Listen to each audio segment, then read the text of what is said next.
চিংড়ি মাছ হাতের মাথায় না থাকলেও খুব টেস্টি করে একটা কাঁঠালের ইঁচড় আমি যেভাবে রান্না করি, কাঁঠালের ইঁচড়টা আমি কেটে নিয়েছি, হলুদগুলা জলে আমি কাঁঠালটা ধুয়ে নিয়েছি যাতে কালারটা ভালো থাকে। আর এখানে কিছু সয়াবিন বড়িও সিদ্ধ করে জল নিংড়ে রেখে দিয়েছি। এখন এই কাঁঠালগুলো আর সয়াবিন আর একটা আলু নিয়েছি ডুমো ডুমো, ওগুলো সব একসঙ্গে ভেজে নেব।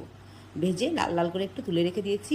ওখানে একটা মিক্সার গ্রাইন্ডারে কিছু ধনে, জিরে, রসুন, আদা, কটা কাজু বাদাম, শুকনো লঙ্কা, কাঁচা লঙ্কা দিয়ে পেস্ট করে নেব। এখন দিয়ে দেবো পেঁয়াজটাও পেস্ট করে নেব। এদিকে সব যে সয়াবিন বড়িটরিগুলো ভেজে তুলে নিয়েছি, ওই কড়াইতেই সরষের তেল দিয়ে জিরে ফোড়ন দিয়ে মশলাটা ঢেলে দিয়েছি।